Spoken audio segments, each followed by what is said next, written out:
అధికారులు market rate కంటే అత్యధిక ధరకు శాలువాలు కొనుగోలు చేయడంపై టీటీడీ బోర్డు ఏసీబీ విచారణకు ఆదేశించింది. ఈ మేరకు పాలక మండలి తీర్మానించినట్లు తిరుమల తిరుపతి దేవస్థానం పాలక మండలి చైర్మన్ బిఆర్ నాయుడు స్పష్టం చేశారు. మంగళవారం జరిగిన పాలక మండలి సర్వసభ్య సమావేశంలో ఈ అంశంపై చర్చించారు. అనంతరం దీనిపై ఏసీబీ విచారణ చేయించాలని నిర్ణయం తీసుకున్నారు.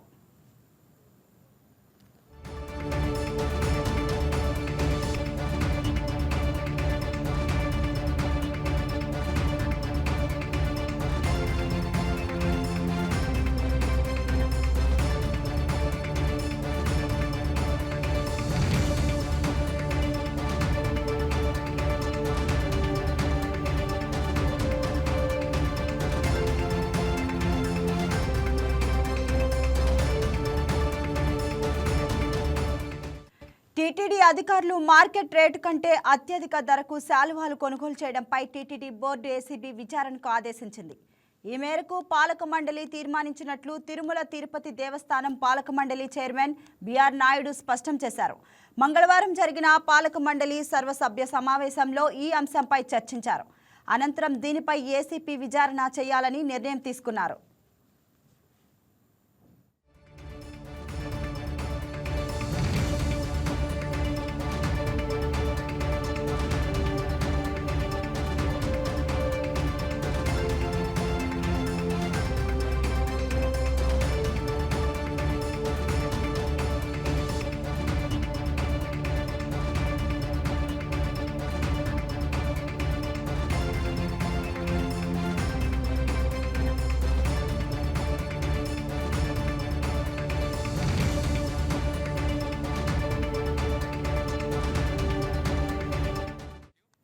దీనిపై మరింత సమాచారం మా రాయలసీమ కోఆర్డినేటర్ శ్రీనివాస్ అందిస్తారు. శ్రీనివాస్, చెప్పండి, శాలువా కొనుగోలులో అవినీతి చేసిన అధికారులు ఎవరు? తిరుమల తిరుపతి దేవస్థానంలో తాజాగా శాలువల కొనుగోలు క్రమాలపై నిన్న దేవస్థానం పాలక మండలి సర్వసభ్య సమావేశంలో గుర్తించడం జరిగింది. ఈ శాలువ కొనుగోలులో మార్కెట్ రేటు కంటే అత్యధిక ధరకు కొనుగోలు చేస్తుండడంతో దేవస్థానం ఖజానాకు తూట్లు పొడుస్తున్నారన్న విషయాన్ని పాలక మండలి కనుగొంది. ఈ విషయంపై ఏసీబీతో విచారణ చేయించాలని తిరుమల తిరుపతి దేవస్థానం బోర్డు చైర్మన్ నిన్న బోర్డు సర్వసభ్య సమావేశంలో తీర్మానం చేశారు. వాస్తవంగా తిరుమల తిరుపతి దేవస్థానానికి సంబంధించిన ఏవైనా కొనుగోలు చేయాలంటే ప్రొక్రూట్మెంట్ ఒక వింగ్ అనేది సపరేట్ ఉంటుంది. ఆ వింగ్ ఆధ్వర్యంలో ఒక సంవత్సరానికి సరిపడా కొనుగోలు చేయాల్సిన ఆ వస్తువులకు సంబంధించి ఆ వస్తువులతో పాటు ఒక 10 నుంచి 15% అదనంగా మొత్తం ఒక కొనుగోలుకు సంబంధించిన ఇండెంట్ అంతా ఒక ప్రొక్రూట్మెంట్ సంబంధించిన జనరల్ మేనేజర్ ఒక జేఈఓకు ఒక ఇండెంట్ ప్రతిపాదన పెట్టాల్సి ఉంది. ఆ జేఈఓ ప్రతిపాదన మేరకు ఈఓకు పంపడం జరుగుతుంది. ఈఓ బోర్డు చైర్మన్కి ఆ ఇండెంట్ని ఆమోదించాల్సిందిగా చెబుతూ ఈఓ చైర్మన్కి పంపడం జరుగుతుంది. ఆ చైర్మన్ తిరుమల తిరుపతి దేవస్థానం బోర్డు సర్వసభ్య సమావేశంలో ఆ అంశాన్ని చర్చించి ఓకే చేయాల్సి ఉంటుంది. అయితే ఈ శాలువల కొనుగోలుకు సంబంధించి పరిశీలిస్తే మాత్రం ఈ ప్రొక్రూట్మెంట్ వింగ్ నుంచి జేఈఓ, ఈఓ, చైర్మన్, పాలక మండలి చైర్మన్తో పాటు వాస్తవంగా తిరుమల తిరుపతి దేవస్థానం మాన్యువల్ ప్రకారంగా ఈ వస్తువుల కొనుగోలుకు సంబంధించి పరిశీలిస్తే ఈ కొన్ని వస్తువుల కొనుగోలు సంబంధించి పాలక మండలి సభ్యులను కూడా ఒక ఇద్దరిని ఆ కమిటీలో పర్చేజింగ్ కమిటీలో నియమించడం జరుగుతుంది.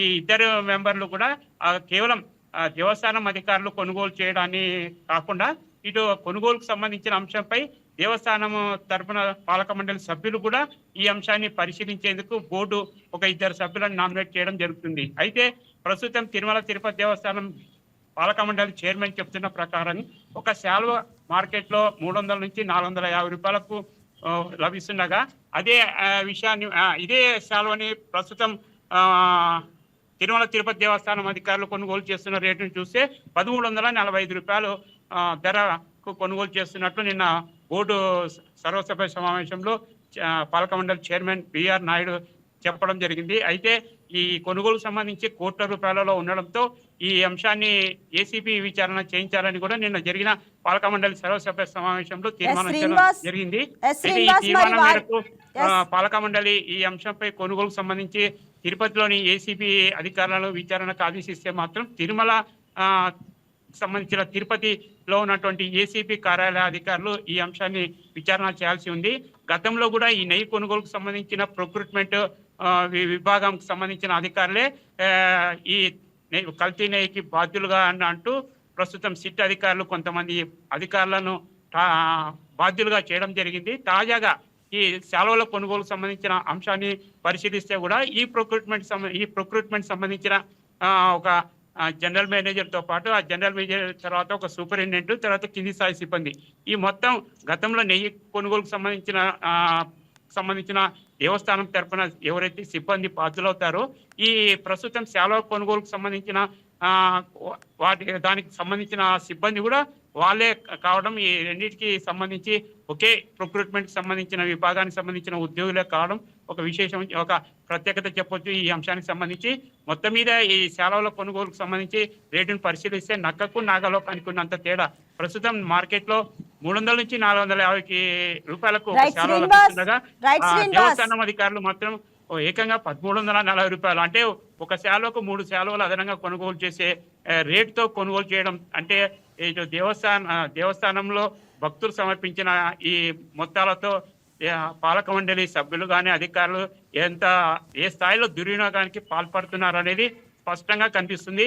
ఇదే అంశాన్ని మాత్రం ఏసీబీ విచారణకు ఆదేశిస్తే మాత్రం ఏసీబీ అధికారులు మాత్రం ప్రత్యేకంగా ఈ ప్రొక్రూట్మెంట్ సంబంధించి టెండర్ ప్రాసెస్ అంటే టెండర్లో ఏ సంస్థలు ఈ సెలవులు కొనుగోలుకు సంబంధించిన ఏ సంస్థలు పాల్గొన్నాయి, ఆ సంస్థలు ఎంత రేటు కోట్ చేశాయి, అయితే కోట్ చేసిన రేటుకు మార్కెట్లో ఉన్న రేటుకు ఈ ప్రొక్రూట్మెంట్ సంబంధించిన అధికారులు కూడా పరిశీలించాల్సి ఉంది. ఒకవేళ ప్రైవేట్ సంస్థలు ఎక్కువ బిడ్ దాఖలు చేసినా కూడా ఆ కొనుగోలు చేస్తున్న ఐటమ్కి సంబంధించి మార్కెట్లో ఎంత ధర ఉంది అన్న అంశాన్ని కూడా పరిగణించి ఫైనల్ గా ఎవరైతే సెలవులు సప్లై చేసడానికి ముందుకు వచ్చారో ఆ సంస్థని ఫైనల్ గా దేవస్థానానికి నాణ్యతతో కూడిన సెలవులు మార్కెట్లో తక్కువ ధరకు ఈ రెండింటిని పరిగణలోకి తీసుకొని దేవస్థానం అధికారులు కొనుగోలు చేయాల్సి ఉంది.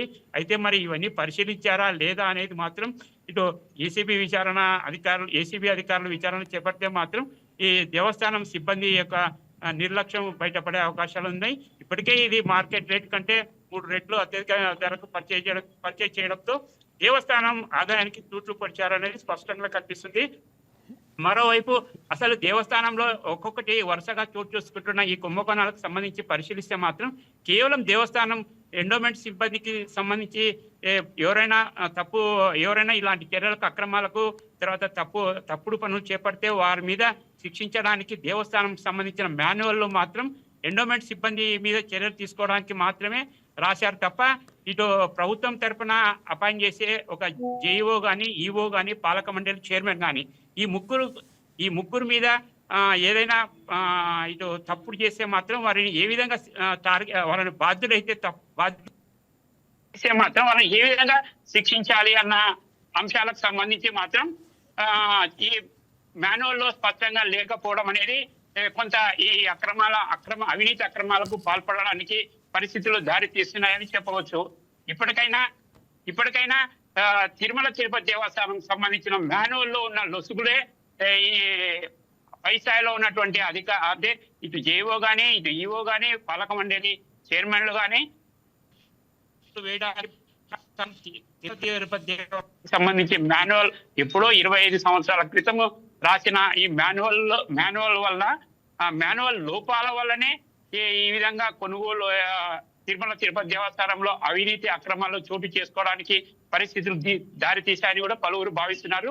ఇప్పటికైనా రాష్ట్ర ప్రభుత్వం తిరుమల తిరుపతి దేవస్థానంలో కేవలం ఉద్యోగులు ఏదైనా అవినీతి అక్రమాలకు పాల్పడితే వారిని శిక్షించేందుకు మాత్రమే దేవస్థానం మాన్యువల్లో నమోదు చేయడం జరిగింది తప్ప ఇటు ఐఏఎస్ అధికారులు అంటే జేఈఓ గానీ ఈఓ గానీ ఇటు పాలక మండలి చైర్మన్ కానీ వీరు ఏదైనా తప్పుడు చర్యలు తీసుకుంటే విచారణలో వీరు బాధ్యులుగా గుర్తిస్తే మాత్రం వారి మీద చర్యలు తీసుకునేందుకు మాత్రం దేవస్థానం మాన్యువల్ బుక్ లో వీరికి సంబంధించిన ఎలాంటి శిక్షలు కానీ వారి మీద ఏ విధమైనటువంటి చర్యలు చేపట్టాలన్న అంశాలు కూడా రాయకపోవడంతోనే ప్రస్తుతం దేవస్థానంలో వరుసగా చోటు చేసుకుంటే కుంభకోణాలకు అవినీతి అక్రమాలకు పరిస్థితులు దారితీస్తున్నాయని కూడా పలువురు హిందూ ధార్మిక సంస్థలు కూడా భావిస్తున్నాయి. ఇప్పటికైనా రాష్ట్ర ప్రభుత్వం దేవస్థానం మాన్యువల్ ఎప్పుడో 20-25 సంవత్సరాల క్రితం రాసిన దేవస్థానం మాన్యువల్ ని పరిశీలించాల్సి ఉందని కూడా కల్తీ నెయ్యి సప్లై చేసిన కల్తీ నెయ్యి సందర్భంగా పలువురు కూడా హిందూ ధార్మికవేత్తలు హిందూ సంస్థలు కూడా భావిస్తూ వచ్చాయి. ఇప్పటికైనా రాష్ట్ర ప్రభుత్వం తిరుమల తిరుపతి దేవస్థానానికి సంబంధించి మాన్యువల్ పరిశీలించి ఇటు హై క్యాడర్ లో ఉన్నటువంటి ఈఓ గాని జేఈఓ గాని పాలక మండలి చైర్మన్లు గాని పాలక మండలి సభ్యులు గాని ఎవరైనా తప్పుడు పనులకు పాల్పడితే మాత్రం వారిని ఏ విధంగా శిక్షించవచ్చు అన్న చట్టాన్ని వారిని ఏ విధంగా బాధ్యులు చేయొచ్చు అన్న విధంగా కొన్ని సెక్షన్లు కూడా రూపొందించాల్సిన అవసరం ఉందని కూడా పలువురు భావిస్తున్నారు. అవినీతికి పాల్పడిన వారిపై ఏసీపీ విచారణకు ఆదేశించారా? నిన్న తిరుమల తిరుపతి దేవస్థానం పాలక మండలి సర్వసభ్య సమావేశం జరిగింది. ఈ సమావేశంలో నిన్న బోర్డు మెంబర్లు ఈ శాలువల కొనుగోలులో మార్కెట్ రేటు కంటే అత్యధిక ధరకు పర్చేజ్ చేయడం వల్ల దేవస్థానం నిధులు పక్కదారి పడుతున్నాయన్న విషయాన్ని మాత్రం స్వయంగా పాలక మండలి చైర్మన్ అటువంటి బిఆర్ నాయుడు సమావేశంలో చెప్పడం జరిగింది. ఈ అంశంపై లోతుగా విచారిస్తే మాత్రం కోట్ల రూపాయలు కొనుగోలుకు చేసినట్లు రికార్డులు వెల్లడిస్తున్నాయని, ఈ నేపథ్యంలో ఈ అంశాన్ని ఏసీబీ విచారణకు ఆదేశించాలని ఆయన నిన్న ఒక తీర్మానం బోర్డు సర్వసభ సమావేశంలో తీర్మానం చేశారు. ఈ తీర్మానం మేరకు తిరుమల తిరుపతి దేవస్థానం పాలక మండలి చైర్మన్ హోదాలో ఏసీబీకి విచారిస్తే మాత్రం దిగువన ఉన్నటువంటి తిరుపతి ఏసీబీ అధికారులు విచారణ చేయాల్సి ఉంది. అయితే తిరుపతి ఏసీబీ కార్యాలయంలో విచారణ సంబంధించిన పరిశీలిస్తే మాత్రం మరికొంత ఆశ్చర్యకరమైన విషయాలు బయటపడుతున్నాయి. తిరుపతిలో ఏసీబీ కార్యాలయంలో ఒక మహిళ ఏఎస్పీ క్యాడర్ లో ఒక మహిళా అధికారి మాత్రమే ఉన్నారు. 2 డిఎస్పీ పోస్టులు కూడా ఖాళీగా ఉన్నాయి. సో ఇటు తిరుమల తిరుపతి దేవస్థానం పాలక మండలి సభ్యుడు బిఆర్ నాయుడు సెలవుల కొనుగోలు అంశంపై ఇది ఏసీబీకి అప్పగిస్తే మాత్రం దిగువన ఉన్నటువంటి తిరుపతి ఏసీబీ కార్యాలయం అధికారులు విచారణ చేపట్టేందుకు సిద్ధమవుతున్నారు. అయితే ఈ విచారణకు కావాల్సిన 2 డిఎస్పీ పోస్టులను కూడా త్వరగా భర్తీ చేయాలని కూడా తిరుపతి ఏఎస్పీ క్యాడర్ లో పనిచేస్తున్న విమలా శర్మ ఇప్పటికే రాష్ట్ర ప్రభుత్వానికి ఒక నివేదిక సమర్పించారు. ఆమె సమర్పించిన నివేదిక ఆధారంగా రాష్ట్ర హోంశాఖ మంత్రి రాష్ట్ర ముఖ్యమంత్రి నారా చంద్రబాబు నాయుడు కూడా ఇది తిరుపతికి సంబంధించిన ఏసీబీ డిపార్ట్మెంట్ లో ఉన్నటువంటి 2 డిఎస్పీ పోస్టులను భర్తీ చేస్తే మాత్రం ఇటు ఈ అంశం పూర్తి స్థాయిలో లోతుగా విచారణ చేయడానికి పరిస్థితులు అనుకూలిస్తాయి. Right, thank you Srinivas.